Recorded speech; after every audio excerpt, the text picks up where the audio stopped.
ബീഹാറിൽ വെറും 6 സെന്റ് ഭൂമിക്ക് വേണ്ടിയുണ്ടായ ഒരു തർക്കം. ആ തർക്കം എത്തിനിന്നത് ഒരു 33-കാരന്റെ കൊലപാതകത്തിലാണ്.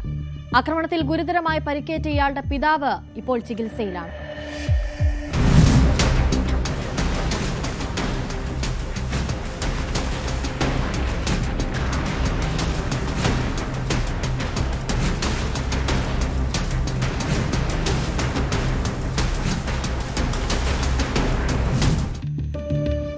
ബീഹാറിലെ കിഴക്കൻ ചമ്പാരനിലെ ചാംഹി ഗ്രാമത്തിലാണ് വെറും 6 സെന്റ് ഭൂമിക്കായുള്ള തർക്കം ഒരു കൊലപാതകത്തിൽ കലാശിച്ചത്. ഗ്രാമവാസിയായ രാമചന്ദ്ര റൌട്ടിന്റെ മകൻ അലോക് പട്ടേലാണ് കൊല്ലപ്പെട്ടത്. കഴിഞ്ഞ ഒരാഴ്ചയായി അയൽക്കാരനായ ശങ്കർ സാഹിയുടെ കുടുംബവുമായി സമീപത്തെ 6 സെന്റ് ഭൂമിയെ ചൊല്ലി തർക്കമുണ്ടാകുന്നത് പതിവായിരുന്നു. തർക്കം രൂക്ഷമായപ്പോൾ ഇരു കുടുംബങ്ങളെയും കൂട്ടിച്ചേർത്ത് നിരവധി പഞ്ചായത്തുകളൊക്കെ നടക്കുകയും ചെയ്തിരുന്നു.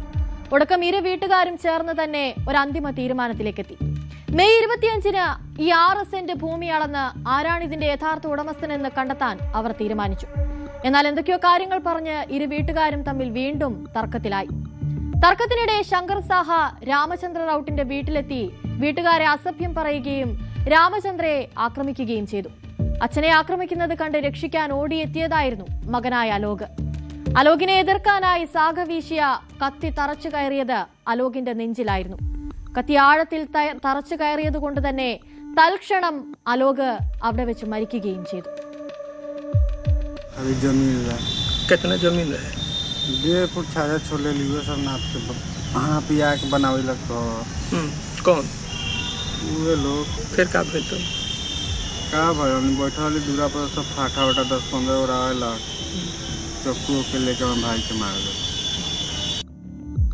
സഹയുടെ ആക്രമണത്തിൽ അലോകിന്റെ പിതാവിനും ഗുരുതരമായി പരിക്കേറ്റു.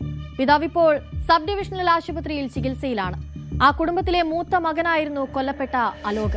അലോകിനാകട്ടെ 2 ചെറിയ മക്കളുമുണ്ട്. ഈ കുടുംബം മുഴുവൻ മുന്നോട്ടു പോയിരുന്നത് അലോകിന്റെ വരുമാനത്തെ ആശ്രയിച്ചായിരുന്നു. ഏതായാലും സംഭവത്തെക്കുറിച്ച് വിവരം ലഭിച്ചയുടൻ തന്നെ പോലീസ് സ്ഥലത്തെത്തി മറ്റ് നടപടികൾ സ്വീകരിച്ച് മൃതദേഹം പോസ്റ്റ്മോർട്ടത്തിനായി അയച്ചു. കൂടാതെ പ്രധാന പ്രതിയായ ശങ്കർ സാഹു ഉൾപ്പെടെ നിരവധി പേരെ അറസ്റ്റ് ചെയ്യുകയും ചെയ്തിട്ടുണ്ട്. തുടർന്ന് നടത്തിയ പരിശോധനയിൽ കൊലപാതകത്തിന് ഉപയോഗിച്ച കത്തി പ്രതി ശങ്കർ സാഹിന്റെ സ്ഥലത്ത് നിന്ന് പോലീസ് കണ്ടെത്തുകയും ചെയ്തു. കേസിന്റെ ഗൗരവം കണക്കിലെടുത്ത് ഒരു FSL സംഘത്തെ വിളിച്ചിട്ടുണ്ടെന്നും അവർ സംഭവസ്ഥലത്ത് നിന്ന് തെളിവുകൾ ശേഖരിച്ച് അന്വേഷണം നടത്തുന്നുണ്ടെന്നും പോലീസ് വ്യക്തമാക്കിയിട്ടുണ്ട്. 4 സ്ത്രീകൾ ഉൾപ്പെടെ നിരവധി പേരെ ഇപ്പോൾ ചോദ്യം ചെയ്തു വരികയാണ്. സംഭവവുമായി ബന്ധപ്പെട്ടിപ്പോൾ ആ ഗ്രാമത്തിൽ സംഘർഷാവസ്ഥ നിലനിൽക്കുന്ന ഒരു സാഹചര്യവുമുണ്ട്. നിലവിൽ പോലീസ് അവിടുത്തെ സ്ഥിതിഗതികൾ സൂക്ഷ്മമായി നിരീക്ഷിച്ചു വരികയാണ്.